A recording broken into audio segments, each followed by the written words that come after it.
In front of an elf stood many orcs. To prevent him from escaping, orcs chained him. As a fat orc shouted j.r.r, the mysterious leader of the orcs slowly revealed. From j.r.r's perspective, orcs bent down wherever he went. When focused on his face, it became clear that j.r.r was an elf. He has lived in the orcs for a long time, and his appearance has changed. He walked over to the wounded orc and leaned down, looking lovingly at the dying orc. I thought it was to help, but he killed the dying orc. He knew that orc's injuries were hopeless. To relieve his pain, he sent him to rest. Watching orc gradually lose his breath, there was also sadness in his eyes. He treats these orcs like his own children. Orcs affectionately call him father. He told the other orcs to get out of here and talk to Arondir alone. After orcs left, he was silent for a long time, then spoke to Arondir in Elvish. During the conversation, we know j.r.r and Arondir were born in the same city of elves. A river is nearby, and a lot of sage grows beside the river. The purpose of his alone meeting with Arondir was to let him have a message to the villagers who took refuge in the elf scout tower, asking them to hand over Sauron's broken sword. Then let him go. The humans who took refuge in the elf scout tower did not bring much food when they came here because they were in a hurry. There are only 5 potatoes left. The priority is to find food. Bronwyn's son Theo is young and bold. He proposes to bring a small team to a nearby village to find some food when the sun is higher. But Bronwyn thought it was too dangerous. She commanded Theo to stay in Scout Tower. Obviously, Theo wasn't going to listen to her. He brought a friend to a nearby village. It is noon and the sun is very bright. The town is affluent in food. It didn't take long for them to push a cart of food. When they passed a tavern, Theo thought there would be more food, so he went in to find and let his friends wait outside. When he entered the house, he saw the wheat scattered on the ground, so he picked it up. At this time, the sun outside was covered by dark clouds. His friend heard the roar of orcs, so he rushed to push the cart and ran away. Theo also heard some noises in the house. Because the light was too dark, he was trying to find something. When he turned around, an orc attacked him, slashing his leg. At this moment of crisis, he took out the broken sword and sacrificed it with blood. The fractured blade slowly turned into a complete sword. He slashed at orcs and ran away.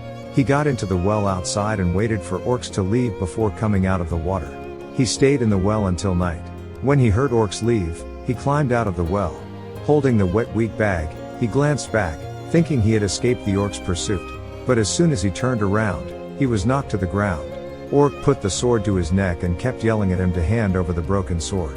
At this time, Orc was pierced by a sword. Arondir saved him. They could only run away in the face of the orc's army. Arondir would turn back and shoot an arrow when they were running. Theo's leg injury slowed their escape. He got up from the ground and saw his mother running towards them. With the help of his mother, they speeded up their escape. When they escaped from the forest, the sun slowly rose from the east. Orcs came to the forest's edge, looked at the sunlight, and gave up the pursuit. Arondir and Bronwyn supported Theo towards Scout Tower in the warm and benevolent sunlight. They returned to Scout Tower. Bronwyn and Arondir hadn't seen each other for a long time, confiding in each other about how much they missed each other. Theo got an old man's attention. The old man was the ex-owner of the broken sword. He showed the mark on his arm, proving that he had used the broken sword in blood sacrifice. He tells Theo it's not only a sword. It's a power, made by Morgoth for Sauron. And now Sauron was about to return. The meteorite that fell from the sky was an omen. In the human kingdom Numenor, there is a unique tradition here. Whenever a new life is born, it must come before the queen to receive blessings. Queen picked up the newborn and told him in the kindest voice in his ear, "May Numenor's strength arise in thee. Her wisdom guide thy steps." Just as everyone was immersing in the happiness of the newborn, white leaves floated into the hall. Queen looked at the petals in front of her with horror. She looked out of the hall and saw leaves falling like rain. With a roar, that tsunami hit Numenor.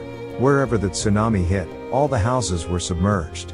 The screams of the people resounded through the valley. Moments later, that tsunami came to the palace. Just as Queen was submerged, she woke up from her sleep. Although it was a dream, she knew it was not a good omen. As Queen, there are many things to deal with every day. The first thing today is to receive Galadriel.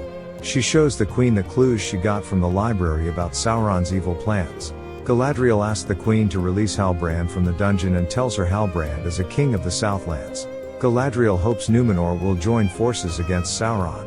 But Queen disagreed with her and turned to leave. In desperation, Galadriel can only ask to meet the country's real ruler. That is the Queen's father, the Old King. Galadriel is convinced there is a mysterious force that brought her here from the sea to save Númenor from the crisis. When Queen heard Galadriel talk about the Old King, she was furious and locked her up. Númenor's entire country believed that Galadriel's arrival would spell disaster for the country. Queen thought she had to send Galadriel away as soon as possible. But the few guards were not Galadriel's opponents. All guards were locked in the cage in an instant.